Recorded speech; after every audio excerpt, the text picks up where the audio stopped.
e estamos avançando para o estudo número 12, na verdade, hoje, que é os demônios, né? Demonologia. Nós trataremos um pouquinho sobre esses seres, né, que geram tanto, despertam tanto interesse e às vezes dúvidas a respeito de como ocorre, né, no mundo espiritual em relação tanto aos anjos, né, quanto aos anjos caídos, que nós conhecemos como demônios, tá bom? Vou pedir para a Fátima orar por nós hoje, para nós podermos iniciar a nossa aula, em nome de Jesus. Pai amado, Pai querido, estamos aqui para agradecer nesta noite de hoje, agradecer pelo pastor estar aqui, podendo nos contribuir com essa aula, nos aprendendo, e que Amém. possa estar conosco, Senhor Deus, nos mostrando e nos enviando o caminho que nós possamos ouvir e aprender cada vez mais da sua palavra. Que assim seja, amém. Amém, amém, amém. Glória a Deus. Amém. Glória a Deus, viu? Podemos agora avançar. Boa noite, Yasminha. Paz, tudo bem? Não sei se o Gabriel está aí. Boa noite, Gabriel, se estiver aí também. Bem-vindos. Então, nós vamos começar hoje. Eu vou compartilhar a tela aqui. Pronto. O estudo de número 12 sobre os demônios, né? Vou falar um pouquinho sobre isso, né? Eu vou retornar um pouquinho aqui no final da última aula. Já tem uma semana, 2 semanas, né? Na semana passada eu não consegui dar aula. O estudo de número 11, a gente falou um pouquinho sobre a criação e a natureza dos anjos, né? Então, a gente falou sobre a realidade da criação, né? Falou que eles são criados, né? Eles não evoluíram, eles não foram formados, e por isso também não pode se reproduzir, né? Eles são seres criados, eles são finitos, existe uma quantidade, né, desses anjos que foi criada, então eles são finitos, né? E a Bíblia fala muito clara, né? Que foi Cristo, né, que criou todas as coisas, inclusive os próprios anjos, né? Jesus é o criador de todas as coisas, né? Porque dele, por ele, para ele são todas as coisas, inclusive os anjos. Então, fala um pouquinho do estado original dele, que inicialmente eles eram santos, eles são criaturas, né? Eles são seres criados, né? Eles não têm poderes divinos, não têm poderes sobrenaturais, sim, mas não infinitos, né? Eles têm limitação no poder, no conhecimento e na própria atuação desses seres. São seres pessoais, então têm inteligência, têm emoções, têm vontade própria, e são chamados na Bíblia de espíritos ministradores, né? Para aqueles que são conhecidos como os anjos do Senhor ou como exército do Senhor. Os anjos conhecidos como o anjo mau, né, ou os anjos caídos, né, aqueles que seguiram a Satanás em sua rebelião, eles são tratados como espíritos malignos ou imundos, e Satanás, né, que é justamente o espírito, vamos dizer assim, que lidera, né, esse exército maligno, de acordo com a palavra. Então, eles são imateriais, são incorpóreos, quer dizer, eles são seres espirituais, eles podem se materializar, pode se tornar, vamos dizer, palpável ao ser humano, mas na maioria deles são imateriais e incorpóreos, e eles aparecem aos homens segundo a Bíblia, né? Mateus 1, 20, Isaías 6, 1 a 8, em visões, revelação especial da sua presença, e pessoas de seu estado normal, consciente, acordada. Os anjos são imortais, né? Quanto os anjos maus serão punidos com um inferno e ficarão eternamente distantes de Deus. É impressionante, nós falávamos sobre isso na última aula, como a gente vive dois grandes momentos na igreja, né? Se por um lado, nos meios mais pentecostais, né, a gente tem um exagero, vamos por assim dizer, né, da adoção, né, do simbolismo, né, desses seres, dos anjos, né? É óbvio que eu não estou falando sobre Deus revela, que está claramente, a gente tem visões, a gente tem sonhos, tem revelações especiais da sua presença, mas o que eu estou falando é da banalização, né? Você vai a cultos, às vezes, pentecostais, onde tudo é o anjo, né? O anjo com a água diante de você, o anjo com a chave, o anjo com a chave da casa, do carro. Tudo assim é muito atrelado esse meio espiritual, sem um certo zelo ou cuidado com aquilo que está sendo efetivamente revelado ou mostrado naquele momento, né? Isso a gente está cansado de ver do ponto de vista pentecostal. Por outro lado, as igrejas mais tradicionais, né? E as novas igrejas aí de hipergraça, né? Das igrejas que seguem nessa linha, né? As famosas igrejas com fundo preto, enfim, que estão se proliferando, tem uma tendência a esquecer, né, esse aspecto espiritual, né, de que, independente de nós querermos ou não, nós estamos envolvidos numa batalha, né? Existem dois exércitos, o exército do Senhor e o exército, vamos dizer assim, de Satanás, né? Satanás e seus anjos que militam contra a nossa alma, que militam contra a nossa família, que militam contra a nossa vida, e sendo necessário, muitas das vezes, um processo de libertação, né? Até que a pessoa esteja completamente livre, né? Para seguir a sua vida. Então, assim, nesse aspecto, nós temos dois extremos. Nós não devemos, a princípio, nem tanto a um nem a outro, né? Nós não podemos simplesmente ignorar, nós estamos sim envolvidos numa batalha espiritual, nós estamos sim diante de uma guerra, e essa guerra não é sobre quem vai dominar sobre todas as coisas, porque isso o Senhor Jesus já fez, o próprio Deus estabeleceu o seu próprio trono, ele é eterno, ele é poderoso, ele é infinitamente maior, né? Qualquer força maligna, anjo caído, Satanás, qualquer um dos seus anjos. Mas essa guerra, então, já que, então, se Deus é poderoso, se não existe uma limitação nesse aspecto, né? Do poder de Deus por conta dessas ações, porque Deus é onipotente, onipresente, onisciente, é o Deus que sabe todas as coisas, Deus que pode todas as coisas, né? E conhece todas as coisas, e está em todos os lugares. Então, qual é a limitação? Para qual é o fundamento dessa batalha? Essa batalha é pela minha e pela sua alma, é simples assim. A discussão não é sobre a questão se Deus tem poder ou não sobre os anjos malignos, tem poder ou não sobre os anjos caídos, mas a batalha é para eles avançarem sobre as nossas vidas, né? Sobre as nossas almas, uma vez que já estão condenados. Então, a gente vai ver um pouquinho sobre isso hoje. O estudo número 12 trata sobre os demônios. Acho que vocês vão ter algumas perguntas ao longo do caminho e a gente pode conversar um pouco sobre isso. Então, vou pedir para alguém ler. Alguém pode me ajudar com a leitura? Natureza e moral.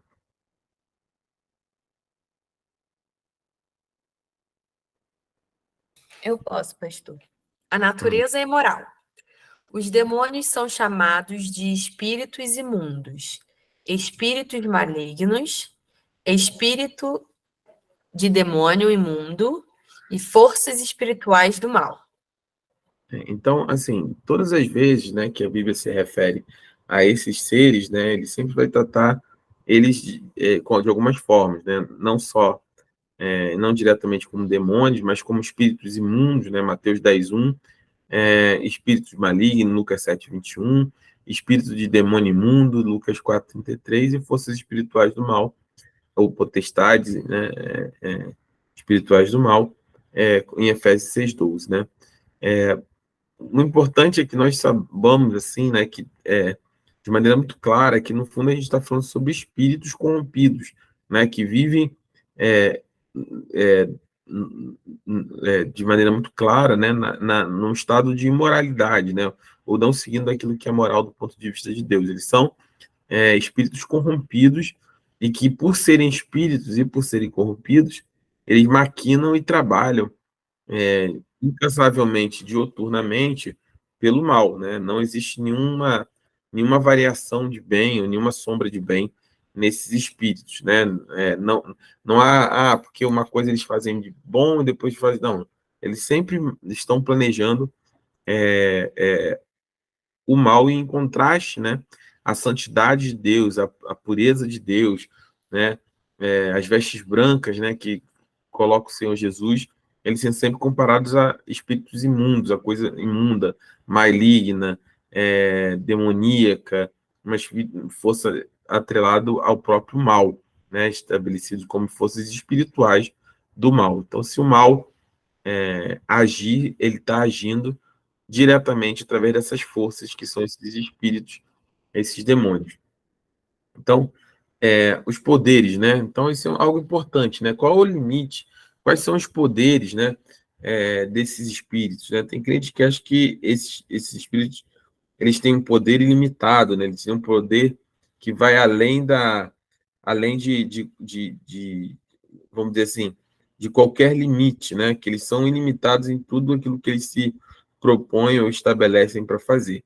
Mas a gente vai ver aí na leitura quais são os poderes, né? O que normalmente a Bíblia revela a respeito desses seres. Vamos lá? Pode ler aí, Yasmin, por favor. Poderes. Força. Às vezes os demônios podem exibir força sobre-humana ao possuírem corpos humanos. O endemoniado, palavra difícil, Gadareno, Gadareno, não tem um R, Gadareno. Gadareno quebrava suas cadeias e grilhões. E os filhos de Seva, tá certo? Isso. Beleza. Foram espancados por um homem possesso. Aí tem o próximo. Inteligência. Não são oniscientes, mas têm grande inteligência, conhecimento e astúcia. Presença. Eles não são infinitos, mas limitados. Apesar de o seu grande número dar a impressão de que são onipresentes, isso não é verdade, pois cada um ocupa apenas um lugar de cada vez. Tá. Então vamos entender algumas coisas, né? Primeiro, força, né? Às vezes o demônio pode exibir força sobre-humana, né? Ou além do natural, ao possuírem corpos humanos. E aqui é bom fazer uma distinção, né? Existe a opressão maligna e a possessão maligna, né? A possessão, ela é real e ela é bíblica, né? Pessoas possuídas por espíritos imundos, ela é real, assim também como a opressão, ela é real, né? Nós, crentes nascidos de novo, nós não somos possuídos, né? Se você é crente, nascido de novo, batizado, crê em Cristo, tem uma vida com Deus, nós não somos, obviamente, possuídos, porque quem habita em nós é o Espírito de Deus. Mas, com certeza, nós podemos ser oprimidos, né? Nós podemos ser cercados de tal forma por essas forças malignas, né? Que nós nos sentimos oprimidos. Mas aqui, no ponto de vista de força, força mesmo, sobre-humana. Esse texto de Marcos 5:3, eu vou ler aqui agora, ele diz o seguinte, ó, vou botar um pouquinho, 5:1. Eles atravessavam o mar e foram à região dos Gerazenos, né, ou Gadarenos, tanto faz. Quando Jesus desembarcou, o espírito imundo veio do sepulcro ao seu encontro. Esse homem vivia nos sepulcros e ninguém conseguia prendê-lo, nem mesmo as concorrentes. Quer dizer, já tinham tentado prender ele diversas vezes, inclusive com correntes, pois muitas vezes lhe haviam sido acorrentados pés e mãos, mas ele arrebentara as correntes e quebrara o ferro dos seus pés. Ninguém era suficientemente forte para dominá-lo. Noite e dia ele andava gritando e cortando-se com pedra entre os sepulcros e nas colinas.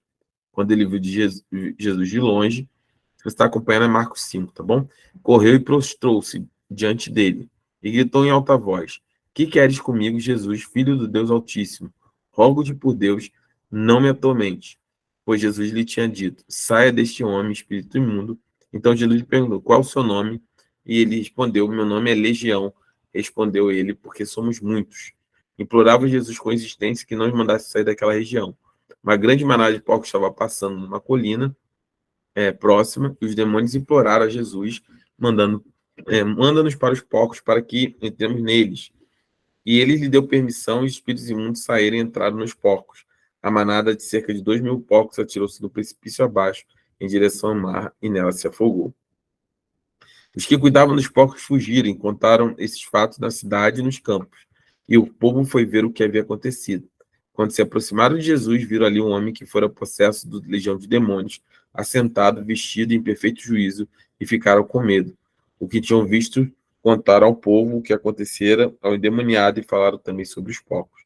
Então o povo começou a suplicar que Jesus saísse do território deles. Quando Jesus estava entrando no barco, o homem que estivera endemoniado suplicava-lhe que o deixasse ir com ele. Jesus não o permitiu, mas disse: Vá para casa, para sua família, e anuncia-lhes que o Senhor fez por você e como teve misericórdia de você.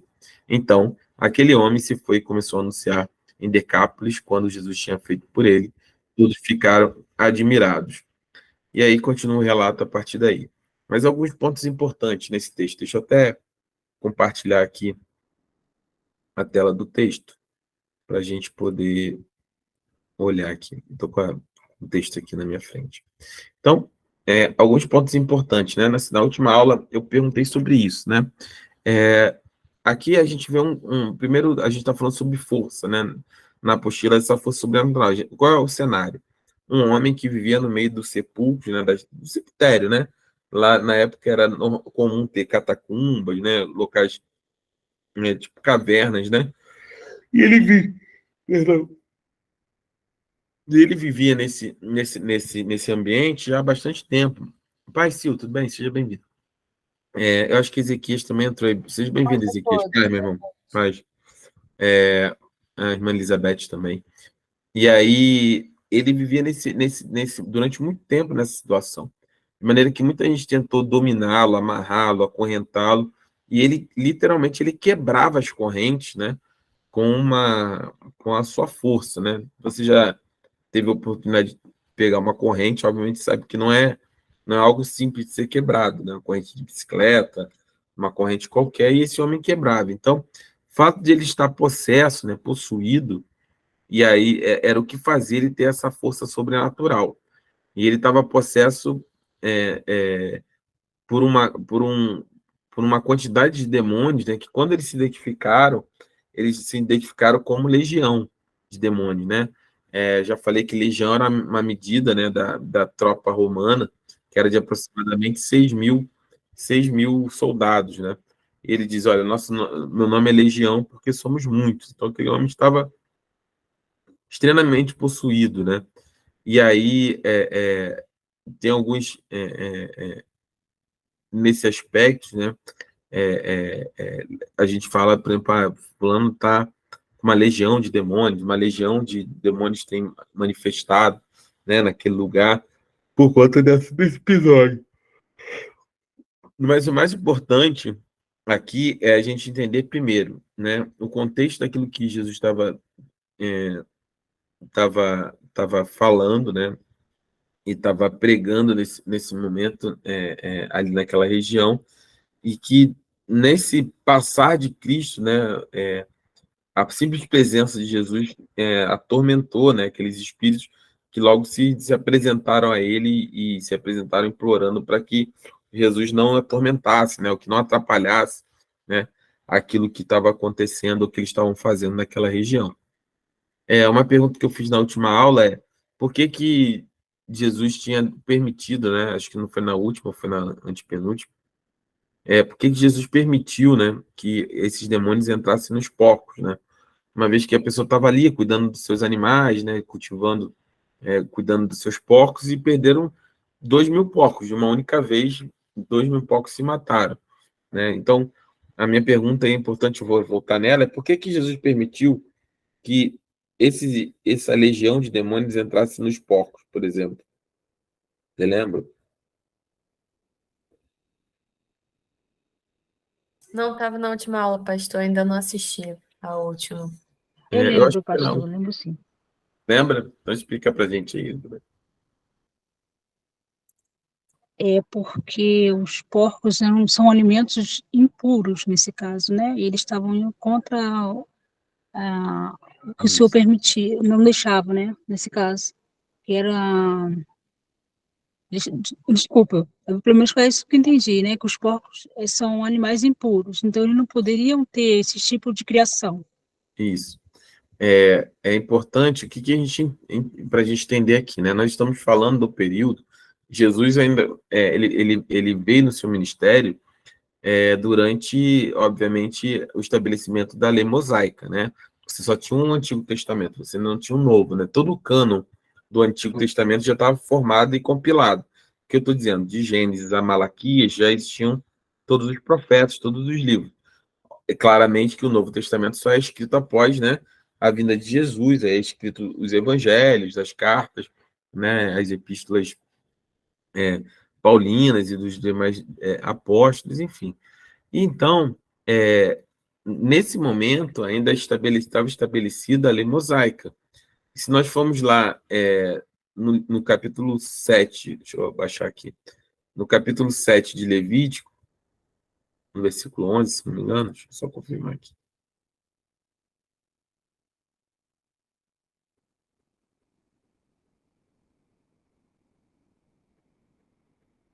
11:7. Deixa eu ver aqui onde é que ele está. 7, 11. Acho que eu apertei errado. Ah, tá. É 11:7, tá certo. Aqui, ó. Dizia o seguinte, a lei mosaico, ó. E o porco, embora tenha casco fendido e dividido em 2 unhas, não rumina. Considere impuro. Vocês não comerão da carne desses animais, nem tocarão em seus cadáveres, considere impuros. Então, Deus estava estabelecendo aqui uma série de leis, né, a respeito disso. Ó. Se o Senhor a Moisés e a Arão, ele estava estabelecendo a lei vamos dizer assim, em relação à convivência, não, a vivência, né, do povo judeu e aquilo que era proibido e aquilo que era considerado por impuro. E ele vai falando, ó, dos animais que vivem na terra, estes são que vocês podem comer. Qualquer animal que tenha casco fendido e dividido em 2 unhas e que rumina. Vocês não poderão comer aqueles que só ruminam, nem os que só têm o casco fendido. O camelo, embora rumine, não tem casco fendido, considere impuro. O coelho, embora rumine, não tem casco fendido, é impuro para vocês. A lebre, embora rumine, não tem casco fendido, considere não impura. E o porco, embora tenha casco fendido e dividido em 2 unhas, não rumina, considere impuro. Então, esses animais eram considerados impuros por Deus, né, durante a lei mosaica, e esses criadores, né, eles estavam justamente naquele momento ali burlando, né, ou quebrando a lei estabelecida. Então, Jesus, quando permite, na verdade, não tem nenhuma forma de prejudicar, entre aspas, aquelas pessoas, mas é uma espécie de retaliação, de castigo, por conta deles estarem quebrando a lei que Moisés tinha estabelecido naquele momento. Bem? Pode falar, Elizabeth. Através dessa pergunta que o senhor fez, pastor, e hoje em dia, o que é considerado impróprio? Uhum. Porque o senhor fala que nem tudo convém. Uhum. Então, eu sei que tem certos alimentos que não é possível de ser comido, vamos botar dessa forma. O que pode ser hoje consumido assim? Porque como o senhor estabeleceu algo, foi para algum benefício, né? É igual no caso do porco que o senhor falou, que não era para eles terem feito ter aqueles corpos. E então essa é a minha pergunta. Tá.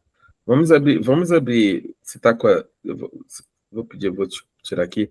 Abre a sua Bíblia em Romanos. É um texto importante. Abre a sua Bíblia em Romanos, no capítulo 14. Desculpa, pastor, eu não tenho como abrir, porque eu estou saindo do trabalho e indo para casa. Eu compartilho aqui, sem problema algum. Deixa eu só mudar aqui a minha versão. Vocês estão vendo aqui a minha tela, né? Estão vendo? Sim. Deixa eu só alterar o versículo aqui.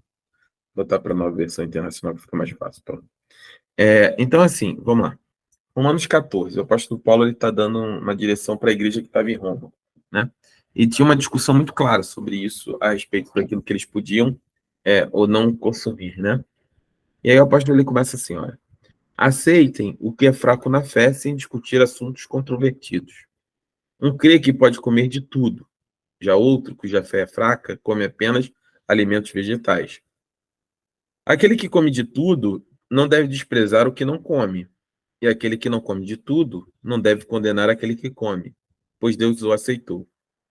Quem é você para julgar o servo alheio? É para o seu senhor que ele está de pé ou cai, e ficará de pé, pois o Senhor é capaz de o sustentar.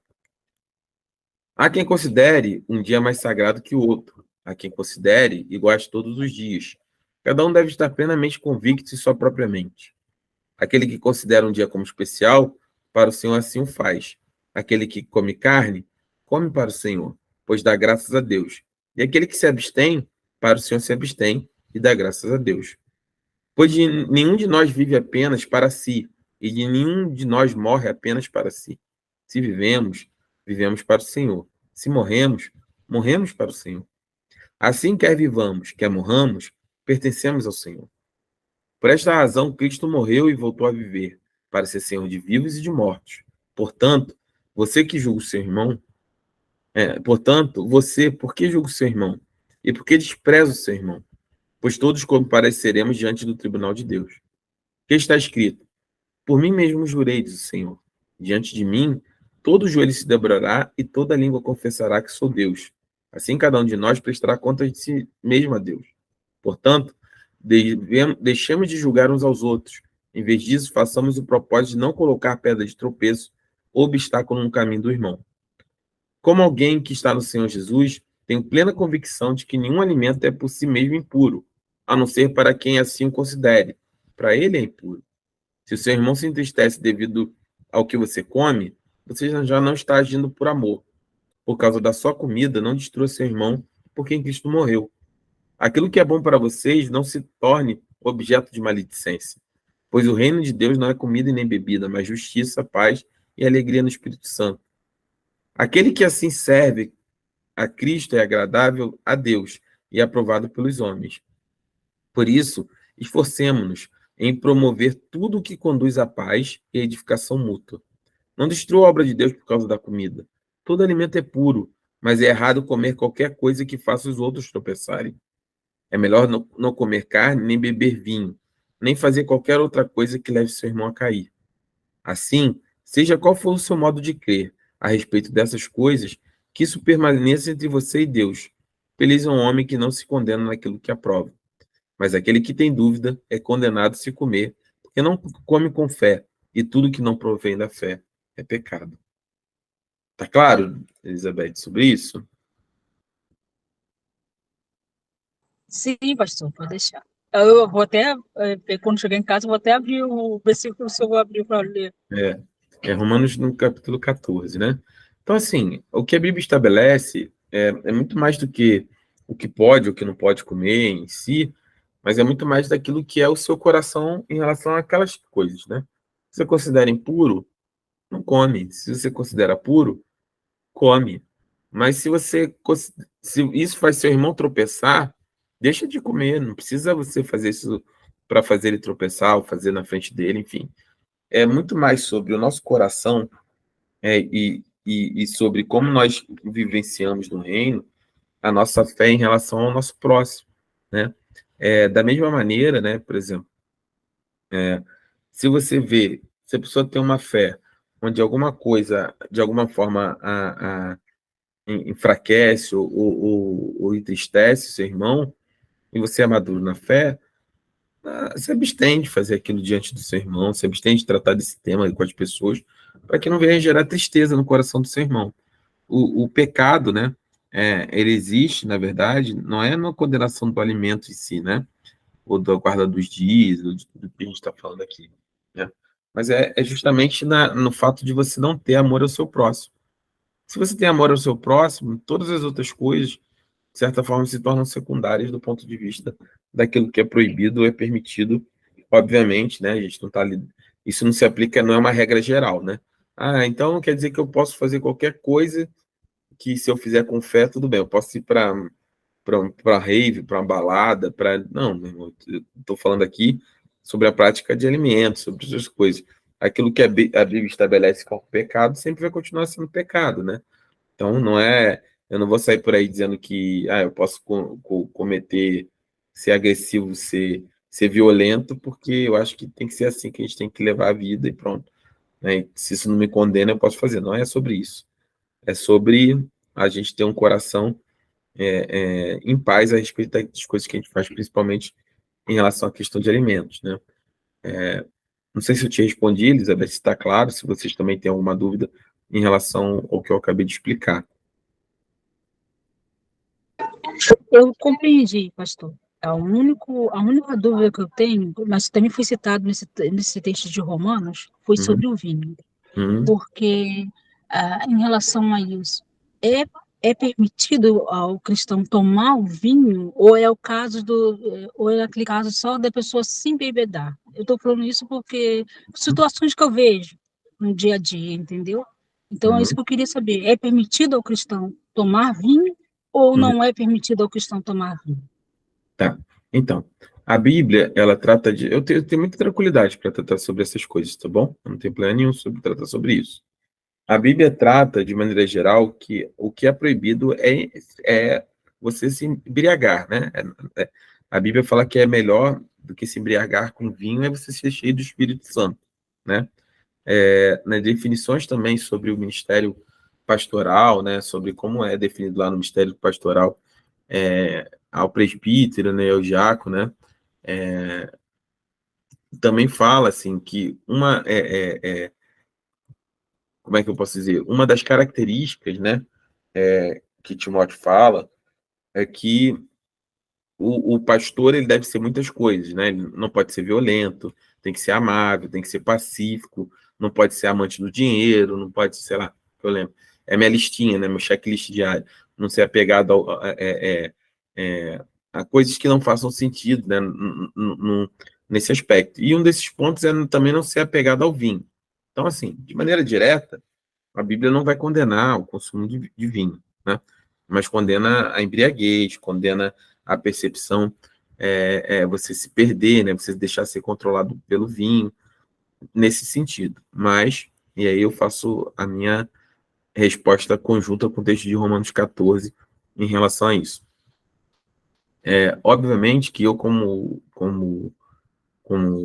pastor pentecostal aqui no Brasil, eu sei que isso é algo que fere muitos irmãos em Cristo Jesus, né? Muitos irmãos não aceitam isso e condenam, enfim, e fazem disso, às vezes, até um cavalo de batalha, né, nesse aspecto.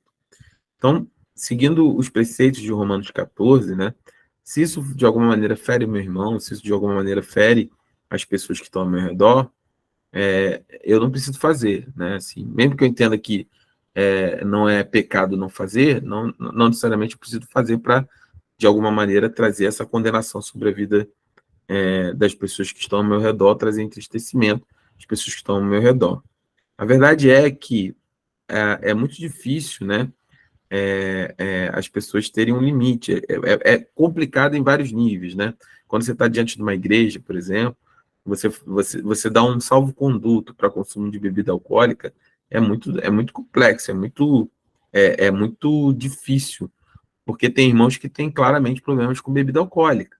Tem irmãs e tem irmãos em Cristo que vêm de família onde o álcool destruiu a sua família, né?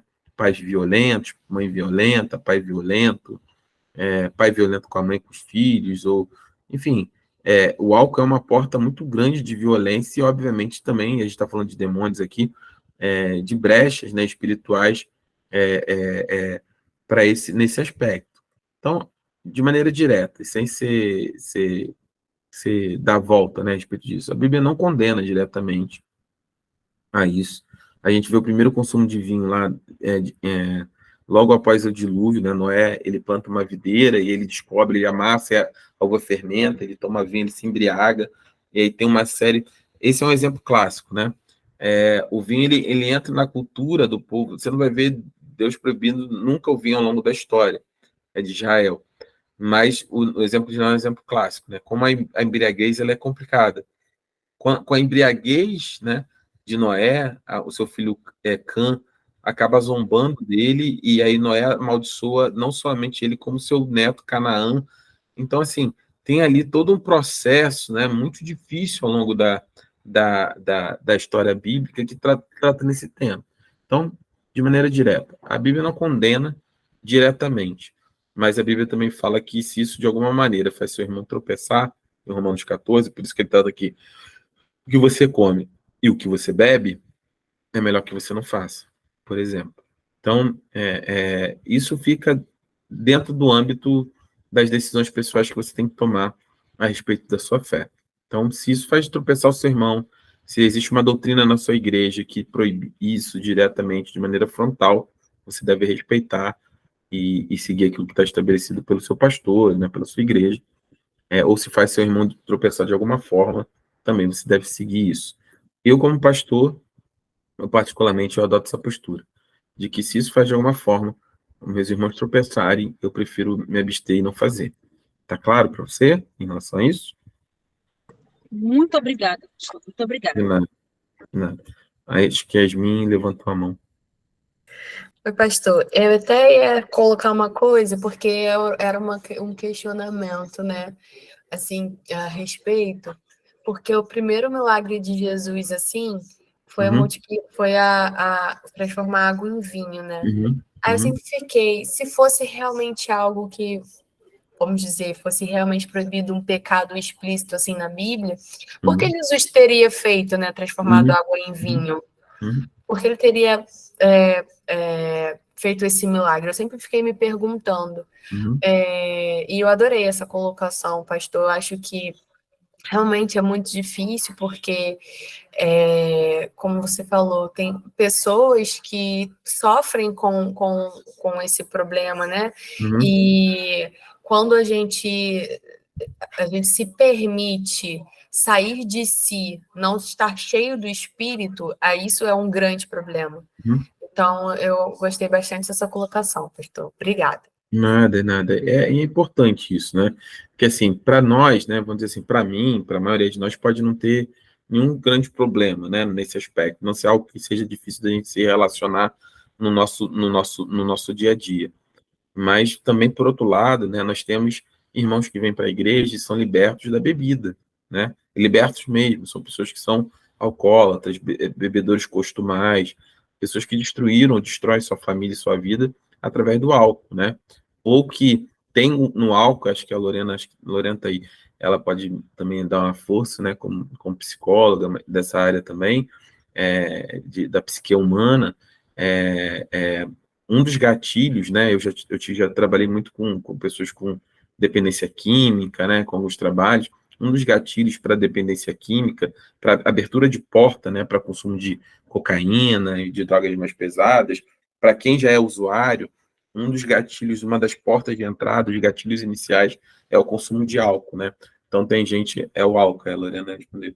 Exatamente. Então, assim, é um tema bastante difícil, mas a gente, assim, nosso ministério, né, no Ministério do Deuteronômio, a gente tem total maturidade para conversar. A gente precisa conversar sobre essas coisas.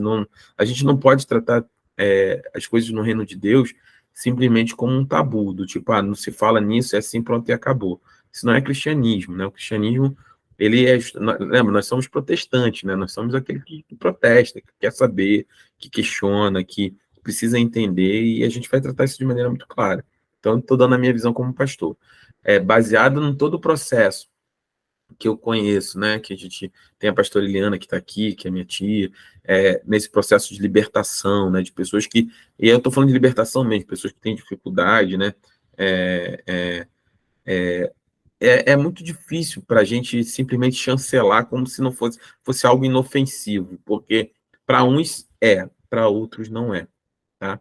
Para uns para outros não é. Assim que isso é porque o que a gente vê que é aparente, tá bom? Mas tem pessoas que têm dificuldade, por exemplo, com dinheiro mesmo, assim, de lidar com dinheiro. Então, é uma tentação, né? Vamos botar assim, em alguns aspectos, né? E aí, normalmente, a gente tem cuidado para, você vai mexer com a oferta na igreja, com os irmãos, entender se o irmão tem alguma dificuldade nesse aspecto, né? Então, assim, tentar, da melhor maneira possível, lidar com esses temas que são reais, né?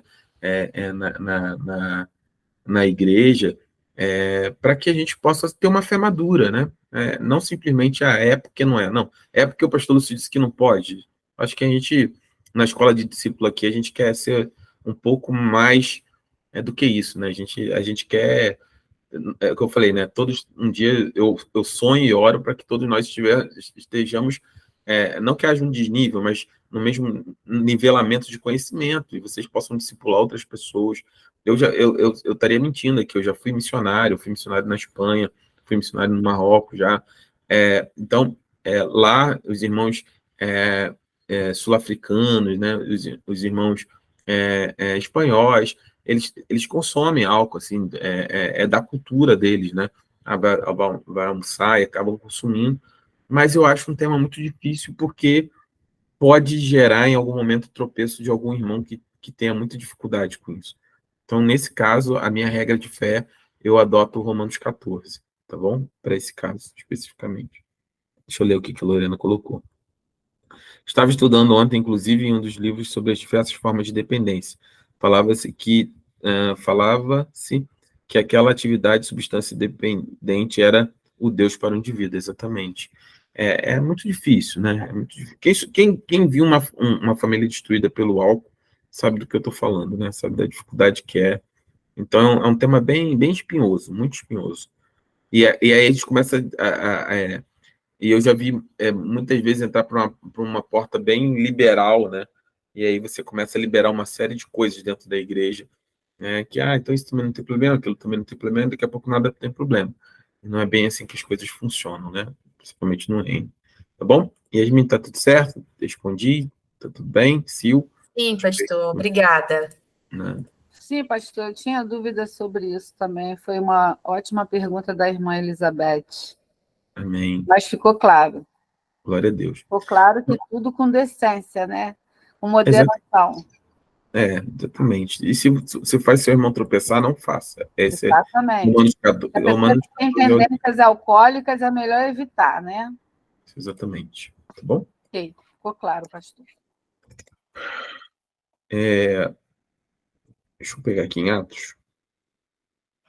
Atos 19, 16, deixa eu abrir aqui, que é o tema. Esse trecho de Atos é muito legal também.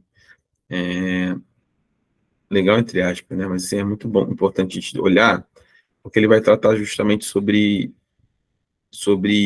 o cuidado, né, que nós devemos ter em relação a esses seres, né? De que a gente não pode simplesmente chegar de qualquer maneira. Estão vendo aí o livro aqui, a Bíblia? Sim. Ó, vamos lá. Deus fazia milagres, versículo 11, Deus fazia milagres extraordinários por meio de Paulo. Então, Paulo estava na cidade e fazendo milagres e tudo. De modo que até lenços e aventais que Paulo usava eram levados e colocados sobre enfermos. Estes eram curados de suas doenças e os espíritos permaneciam dele. Alguns judeus que andavam expulsando espíritos malignos, reparem que são judeus, tá vendo? Não são judeus convertidos, são judeus. Que andavam expulsando espíritos malignos, tentaram invocar o nome do Senhor. Eles já tinham como prática expulsar demônios malignos sem Jesus. Eles tentaram invocar o nome do Senhor sobre os demoniados, dizendo: em nome de Jesus, a quem Paulo prega, eles não conheciam, não era eles que pregavam, eu lhe ordeno que saiam. Eles não tinham intimidade com Deus, eles não tinham vida com Deus, eles não tinham nada com Deus. E eles dão essa ordem. E aí, imediatamente, os que estavam fazendo isso eram os 7 filhos de Seva, um dos chefes dos sacerdotes dos judeus. Um dia, o espírito maligno lhe respondeu: Jesus eu conheço, Paulo eu sei quem é, mas vocês, quem são? Então o endemoniado saltou sobre eles e os dominou, espancando-os com tamanha violência que fugiram de casa nus e feridos. Quando isso se tornou conhecido de todos os judeus e igrejas que viviam em Éfeso, todos eles foram tomados de temor e o nome do Senhor Jesus era engrandecido. Muitos dos que creram viam, confessavam e declaravam abertamente suas obras.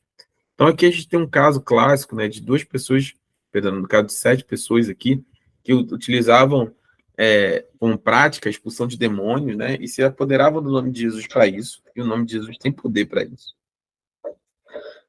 Mas eles não tinham uma coisa que era importantíssima, que é fundamental, que era a intimidade com Deus, né? Eles não tinham aceitado a Cristo, eles não tinham uma vida de oração, eles não tinham uma vida com Deus, eles não tinham uma vida centrada, né, em Cristo, né, cristocêntrica, não viviam no poder do Espírito Santo, até que um dia o demônio literalmente se manifestou e disse: olha, Jesus eu sei quem é, Paulo eu sei quem é, eu conheço, mas vocês eu não conheço, e deu uma surra neles, literalmente uma surra.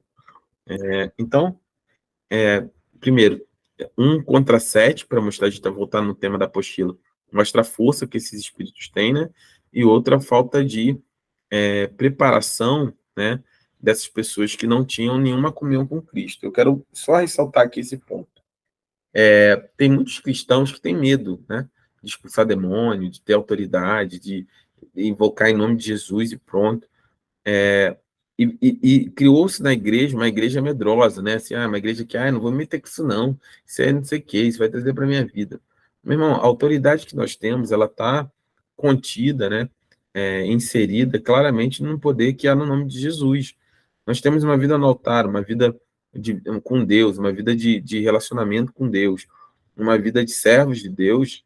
Você não tem o que temer. Qualquer situação que você tenha diante de você, você simplesmente invoca o nome de Jesus e repreende, expulsa e acabou. Não pode ser algo que a gente tenha um tabu tão místico que as pessoas ficam com medo. Ai, meu Deus. Não, meu irmão, a pergunta é sincera. Você é um crente sincero? Você tem vida com Deus? Não é perfeição.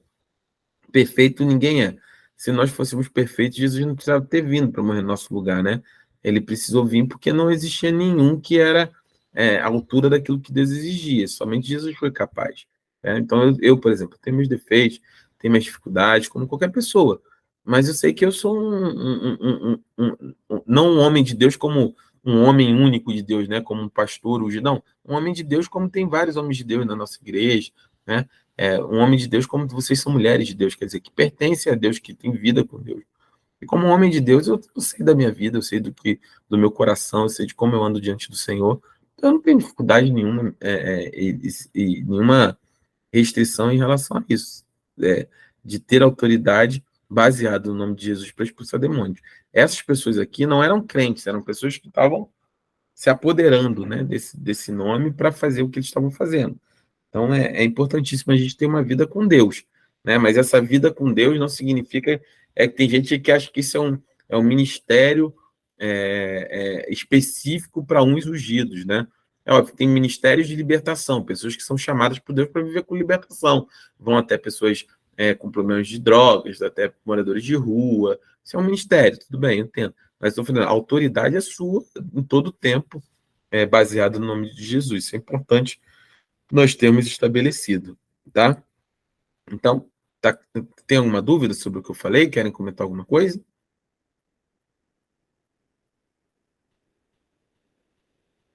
Não? Ninguém? Assim, pastor, eu pertenço ao ministério da Igreja Evangélica Missionária de Jesus Cristo. Isso que o senhor falou é muito importante, a respeito da autoridade, porque eu mesmo, assim, eu já vi situações ao qual até o rosto de uma pessoa ficava completamente desfigurado, né? E muitas vezes se percebe que as pessoas têm receio, né? Receio. Mas como o senhor falou, a autoridade ao qual é dada por Jesus, o cristão não pode temer, não. Tem que enfrentar mesmo. E também não banalizar. Muitas vezes pensa que é certas situações e muitas vezes é alguma influência maligna mesmo. Como que a gente sabe que é demônio, Lorena? Assim, um dos dons espirituais é o dom de discernimento, né? De espírito, né? Pedir a Deus que dê esse dom, mas, assim, tem alguns casos que são claros, como a gente está falando aqui do endemoniado gadareno, por exemplo, que eu estou dizendo. Não é comum nenhuma pessoa, homem ou mulher, partir uma corrente com a mão, né? Você concorda que isso não é comum, né? Ter uma força sobre-humana. Então, mudança de comportamento, né? A pessoa, ela, na verdade, ela se transforma, o que a Elizabeth falou, fica transtornada, né? Ela fica diferente, né? Nesse aspecto, assim, pedir discernimento a Deus, as pessoas se transformam, sim.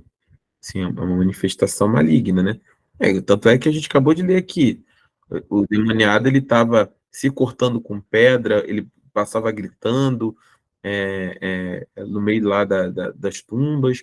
Quando Jesus liberta ele, que os espíritos saem para os povos, quando o povo retorna, ele está sentado conversando com Jesus claramente. Normal, né? Então, sim, é uma transformação de tudo, de personalidade, de jeito, da forma como as pessoas se manifestam. E é óbvio que a gente pedir a Deus discernimento espiritual para entender e para perceber quando.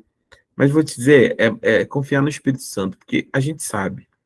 Quando a gente sabe. Né? O Espírito Santo revela e a gente sabe. A gente não tem dúvida do que está acontecendo. Entendeu? Mas são muitos casos também, né? Por outro lado, também tem gente que exagera, né? Exacerba, né? Eu já vi pessoas que se achavam tão cheias de autoridade que, por exemplo, se a gente for discutir, bater boca por qualquer coisa, aí a pessoa pode estar toda errada que ela acha que você que está endemoniado, né? quer meter a mão na sua cabeça, a pessoa cheia de autoridade. Então, assim, tem que tomar muito cuidado nesse aspecto, é um assunto muito sério, e que a gente precisa ter muito discernimento. Por isso que nós precisamos ser uma igreja que ora para ser cheia do Espírito Santo e para ter os dons espirituais também, né? Os 9 dons espirituais lá listados na palavra. Para que a gente tenha esse discernimento de espírito de maneira muito tranquila, tá? De maneira, não precisa ser espalhafatoso, de maneira muito tranquila, perceber e simplesmente ter autoridade para fazer. Eu dou um testemunho, né? Quando eu particularmente, né? Quando eu evangelizo alguém, assim, né? Que eu estou falando de Jesus para alguém, para mim fica quase que nítido, assim, as barreiras, as cadeias mentais que Deus está quebrando, assim, eu consigo perceber isso. Não é uma visão, não é nada, é uma percepção, é uma sensação daquilo que Deus está fazendo no momento que eu estou evangelizando. E eu começo a orar pedindo para Deus, assim, repreendo em nome de Jesus, começo a interceder para que Deus quebre aquelas cadeias ali que estão se colocando, né, diante do evangelismo de uma pessoa, por exemplo, de alguém que eu estou compartilhando de Jesus. Mas a gente precisa ter discernimento e pedir os dons espirituais de Deus para fazer isso de maneira íntegra e correta, né? Senão vira show, né? Vira espetáculo. E não é sobre isso, né? Deixa eu terminar esse item aqui. Então, inteligência, né? Então, os seres, os anjos, né? Esses demônios, né? Esses anjos caídos, eles não são oniscientes, mas têm grande inteligência, conhecimento e astúcia, né? Vamos ler esse texto de 2 Coríntios 2:11. Eu vou ler aqui, deixa eu ver como que eu estou compartilhando. 2 Coríntios 2:11.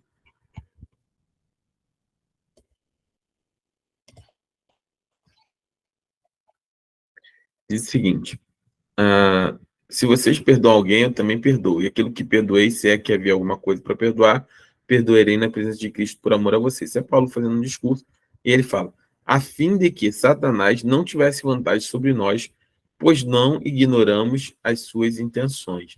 Então, assim, eles são astutos, são seres que vivem há muito mais tempo que nós, né? Não sabem codificar o certo, o momento que eles foram criados, mas eles não são oniscientes. O que é onisciente? Saber de todas as coisas. Onisciente somente o Senhor né? Isso desdobra na segunda parte, na última parte ali, que é da presença. Eles também são infinitos, eles não são infinitos, eles são limitados, né? Apesar de ser o grande número, dá a impressão de que eles são onipresentes, né? Que os demônios estão em todos os lugares. Não é verdade, cada um ocupa o seu lugar. O demônio que está aqui não é o mesmo demônio que vai estar na Ásia, que não é o mesmo demônio que vai estar na China, que não é o mesmo demônio que vai estar nos Estados Unidos, que vai estar na Espanha. São legiões, né? São inúmeros, né? 1/3 dos anjos caiu, né? 1/3 das estrelas do céu, né? Dos anjos, chamadas estrelas do céu, os anjos caíram. Então são inúmeros, a quantidade quase que a gente não consegue definir de anjos. Então, eles não são oniscientes, eles não sabem de todas as coisas, eles não sabem do presente, do futuro, das coisas que irão acontecer. O Senhor, ele é onisciente. O Senhor sabe todas as coisas. O Senhor não raciocina, né? A gente já falou isso nos atributos de Deus. Deus, ele não precisa raciocinar. Deus simplesmente sabe. Deus, ele é onisciente, ele sabe, né? Ele não precisa pensar qual é a melhor decisão para a vida da Sil, para a vida da Elizabeth, da pastora Ana, da Yasmin, da Madile, da Fátima, enfim, de todos nós aqui. Não precisa pensar, Deus simplesmente sabe. Deus, ele é onisciente, ele sabe todas as coisas. Os anjos não. Eles têm inteligência, têm conhecimento, têm astúcia, são seres extremamente inteligentes, mas não são oniscientes. E não são onipresentes, né? Onipresente é só o Senhor. O Senhor está aqui comigo, o Senhor está aí com você na sua casa, né? O Senhor está com você no seu trabalho, o Senhor está em todos os lugares, porque Deus é onipresente, ele está em todos os lugares ao mesmo tempo, diferente dos anjos, né? Mas a sua organização, a forma como eles se construíram, né? Tem gente que fala assim, porque como é que então eu vou, né, em algum lugar, né, numa religião de baixo alto espiritismo, e às vezes revela coisas que ninguém estava comigo, não estava com você, ninguém pessoa, né? Mas essa rede, né, de anjos malignos, de anjos caídos, é uma rede, né? Então, vamos dizer assim, né, há essa comunicação entre eles para a criação dessa estrutura de astúcia e de ludibriação do ser humano a respeito das coisas espirituais. Então,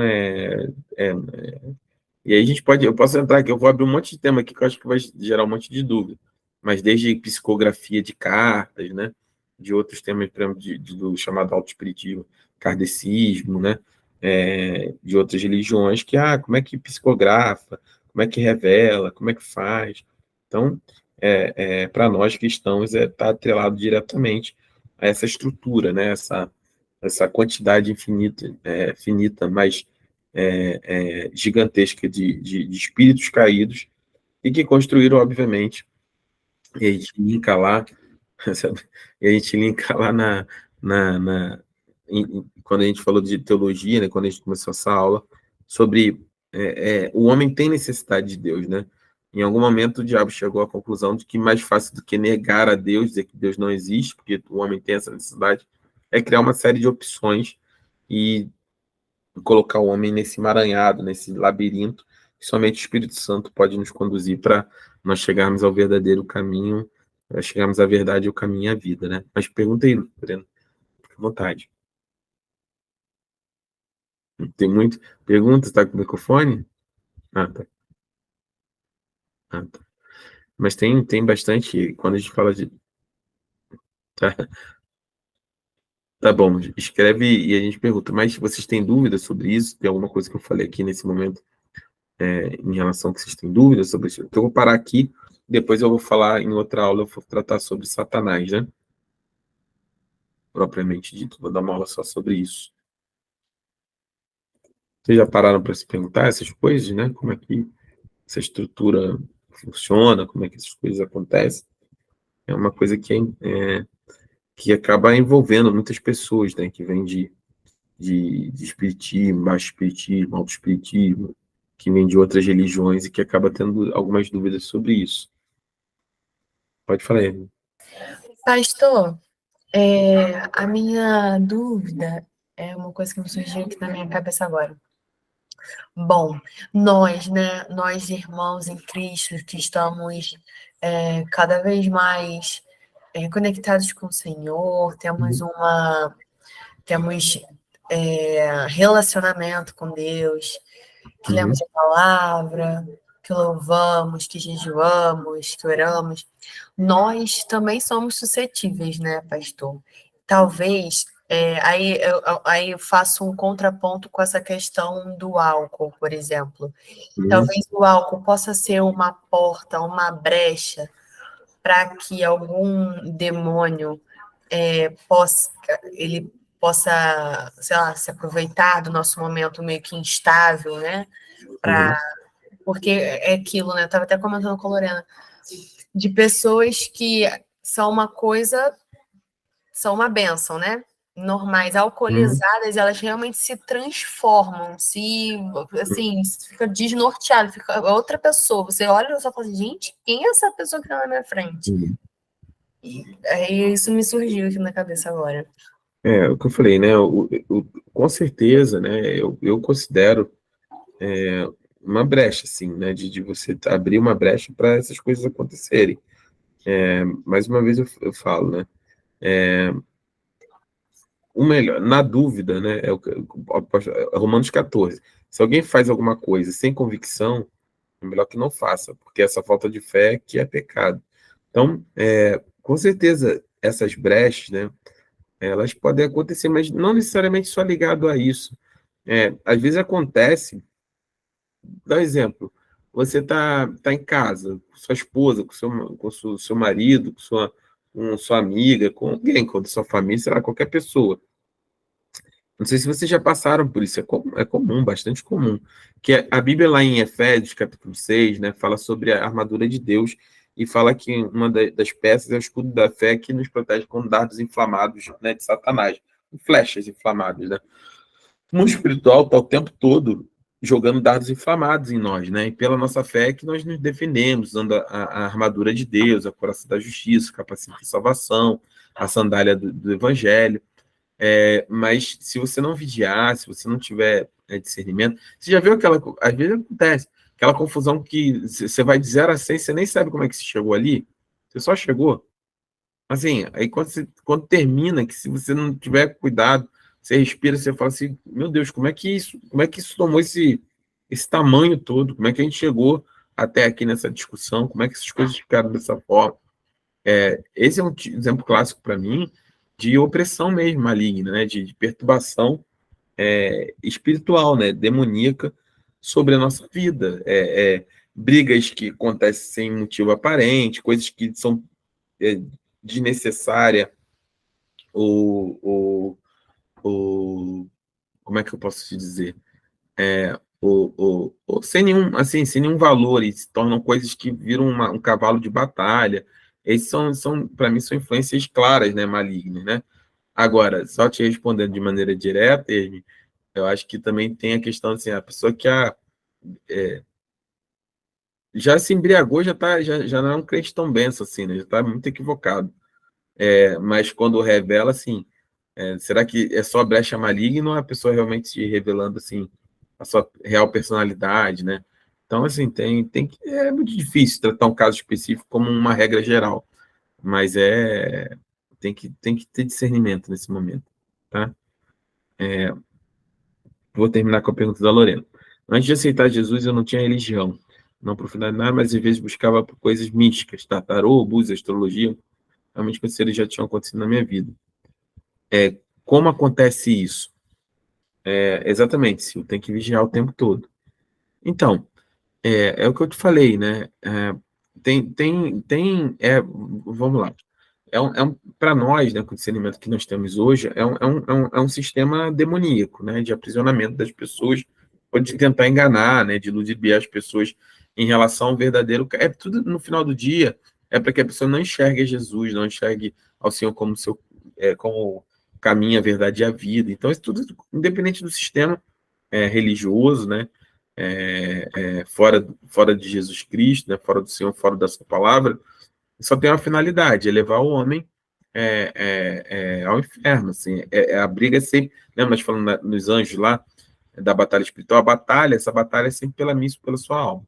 Dito isso, tem muitas coisas também, assim, Lorena, tem dois grandes aspectos, né? Tem uns que são espirituais, e eu fui criado, por exemplo, no kardecismo, né? Enfim, e sempre teve muito essa questão do kardecismo de mesa branca, né, lá dos médios e tal e tal. Uma parte disso, né, é a questão que eu estou falando, da opressão maligna, demoníaca. Os demônios tem demônios que acompanham você o tempo todo, a família o tempo todo. Então sabe lá o que aconteceu com seu avô, com sua mãe, sua tia. É o que eu falei, são seres milenares, muito mais tempo que nós, e é um exército, né? Não é o exército, é porque a gente tem cara de exército, pensa que o anjo está com um fuzil dando tiro, não é isso. É um exército. O que é o exército? Um exército, é um grupo organizado com uma finalidade. Então, eles são organizados, né? O exército maligno, eles são organizados, se comunicam, se falam, se organizam, né? Se concatenam para destruir uma vida da pessoa ou algumas pessoas, que é o objetivo. Então, esse é um aspecto. Por outro lado também, né, e eu já vi alguns testemunhos de pessoas que eram envolvidas com esse tipo de coisa, né, com tarô, búzios e outras vertentes, tem um aspecto também, assim, na parte de treinamento deles, que é de sugestão, né, que é sugestivo, é um ambiente, é alguma coisa que a pessoa fala, alguma coisa que a pessoa tenta deixar escapar, que eles acabam sugestionando e vão ali, né, enfim, criando aquela situação, né? Muitos deles são charlatões mesmo, né? São pessoas que se aproveitam da necessidade, do desespero das pessoas, né? A grande maioria deles, e outros são, literalmente, no meu ponto de vista, pessoas que têm possessão maligna, realmente. Então, acho que são esses dois grandes aspectos que envolvem isso, entendeu? Quando a gente fala coisas da sua vida, ou que são sugestionadas, né? Ou de coisas da sua vida que realmente foram vividas e que, diante desse contexto aí, esse exército demoníaco, ele tem essas informações, porque eles fazem tudo isso com a única finalidade, que seria qual? Enganar a Lorena, manter a Lorena afastada daquilo que é o propósito de Deus para todas as pessoas, que se salve, que conheça o Senhor Jesus Cristo, que o aceite como Senhor e Salvador e que tenha uma vida eterna com Deus. Tá claro, Lorena? Não sei se eu consegui entender e te responder talvez da melhor forma agora. Tá bom. Amém?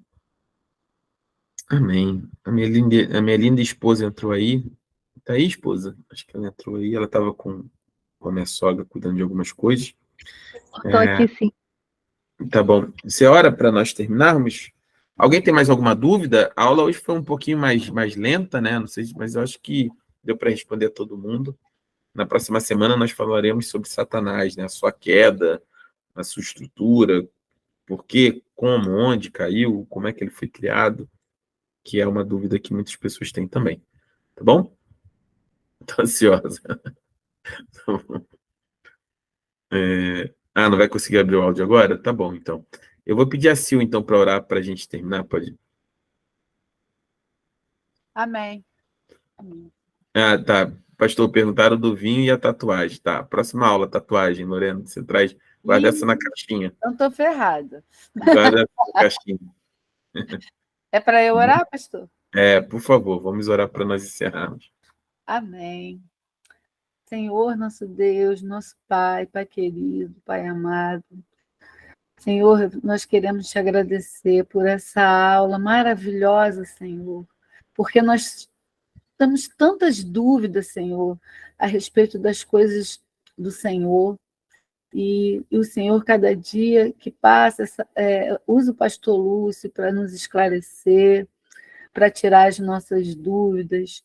Muito obrigado, Senhor, pela vida de cada um dos meus irmãos que estão aqui assistindo essa aula.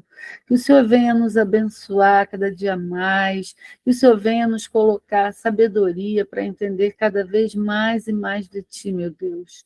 Nos dê uma noite de sono abençoada, Senhor. Abençoa a vida de cada um aqui presente. Em nome do Senhor Jesus. Amém. Amém, amém. Quinta-feira, nosso culto online. Convide alguém, chame alguém para o nosso culto online. Convide as pessoas. Domingo, nosso culto presencial. Essa semana eu vou já disparar, hoje ainda ou amanhã, o convite para as pessoas que vão para o batismo, para formar a turma de batismo, tá bom? E a gente vai se falando. Fiquem na paz, Jesus abençoe vocês. O pessoal da mídia, se puder fica aqui conosco, que a gente vai ter a nossa reunião na sequência, tá? Paz. Boa noite. Amém, paz. Boa noite. Boa noite. Boa noite, a paz do Senhor para todos.